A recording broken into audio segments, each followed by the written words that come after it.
everyone! This is me again, Dana, your Millennial Mom Page. If you're new to this channel, welcome. So today, we will be doing an aloe vera juice, fresh from our mini garden. It will be used for our hair and face. Okay, so if you are interested in this topic, keep on watching. Here are my aloe vera plants. So, I will just get 2 leaves. Dalawa lang kasi the aloe vera juice and aloe vera mist that we will be doing is only good for 1 week. So, konti lang yung gagawin natin para hindi masayang, hindi siya ma-spoil or hindi mabulok. Okay?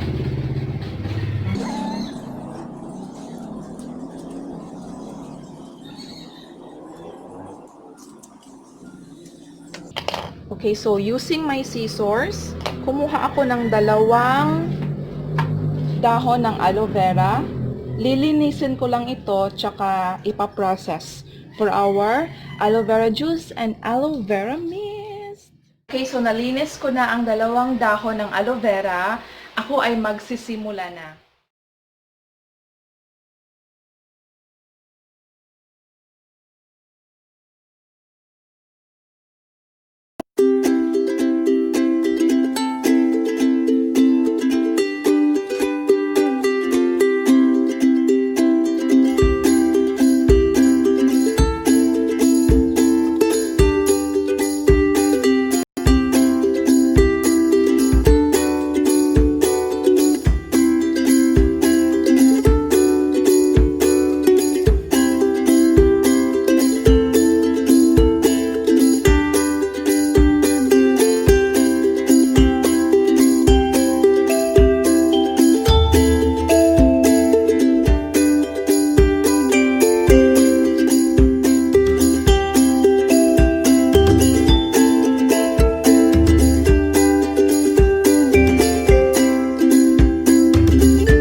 I-blend natin siya.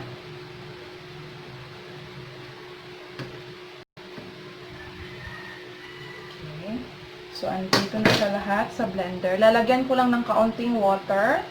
Mga more or less 50 to 100 ml.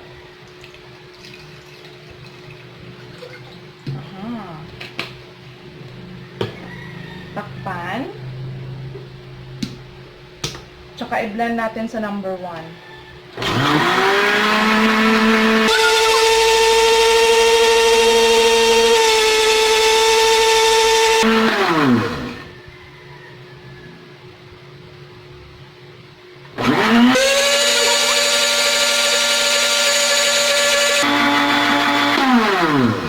Okay, so ready na ang ating aloe vera juice.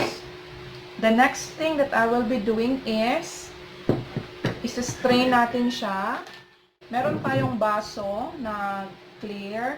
Tapos, yung malinis na cloth. This will serve as our strainer. Strain natin ang juice. Okay, so, this is the aloe vera juice already. Strain lang natin siya.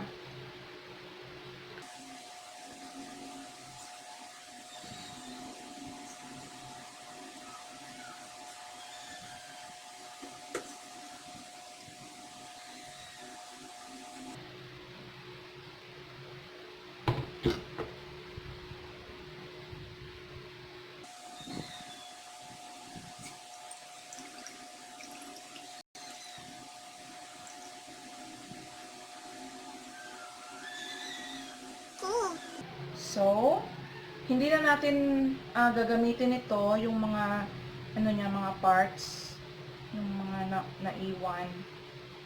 So, ito po yung gagamitin natin. This is the aloe vera juice.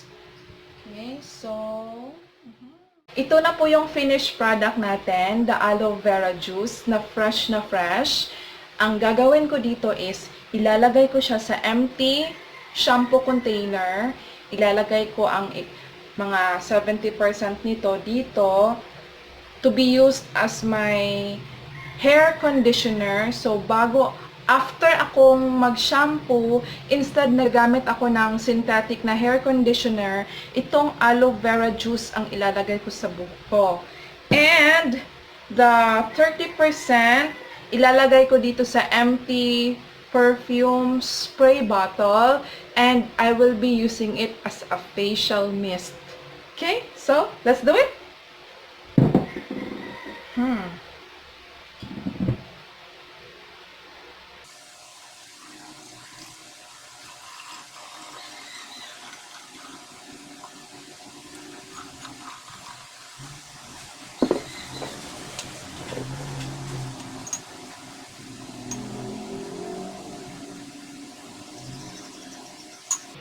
Okay, so puno na yung yung spray bottle.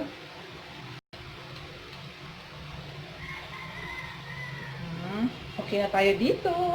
So yung remaining pupunuin ko na lang dito.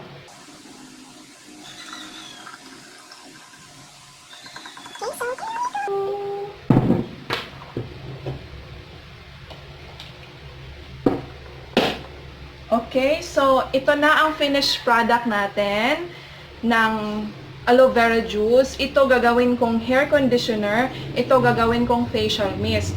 So tamang-tama po kasi hindi pa ako naliligo ngayon. So right after this one, maliligo ako, gagamitin ko to as a hair conditioner, and I will share to you my experience kung gaano ka-soft and ka-healthy yung hair pagkatapos maligo using aloe vera juice. So, wait for a while. Okay, so, I'm back. Naligo na po ako, and after I used my original shampoo, I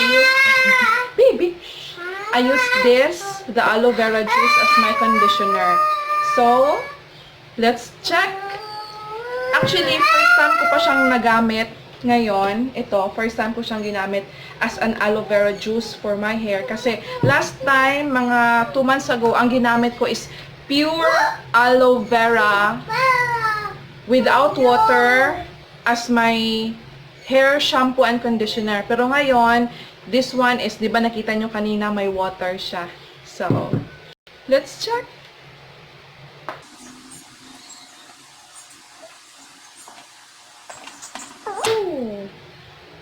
Feeling ko ang lambot ng hair ko.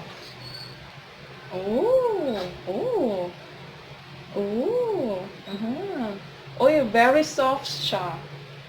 Very soft na Kahit hindi ako gumamit ng synthetic na conditioner, only shampoo and the aloe vera juice, ang lambot.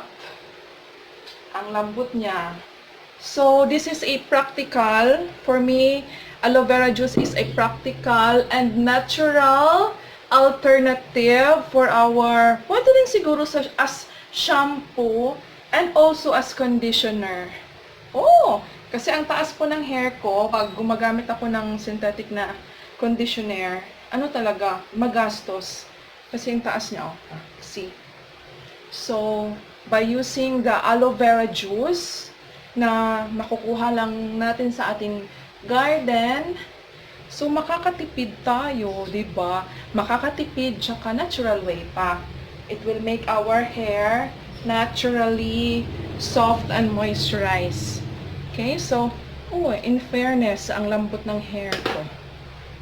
And the other one, yung facial mist, gagamitin din natin ngayon. Okay, so,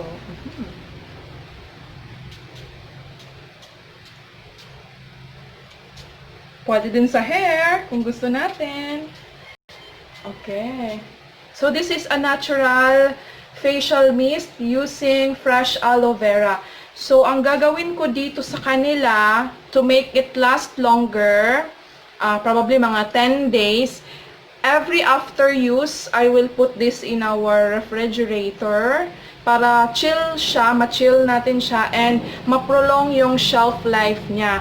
Kasi, probably, if we will just put it in the room temperature, most likely, hindi hahaba ang shelf life niya. Kasi, wala tayong nilagay na artificial preservatives or any preservatives, just pure aloe vera extract and water. So, kailangan natin siyang i-chill sa refrigerator kasi yun yung meron ako para ma-extend natin yung shelf life niya. So, I'll expect this to last for around 1 week to 10 days.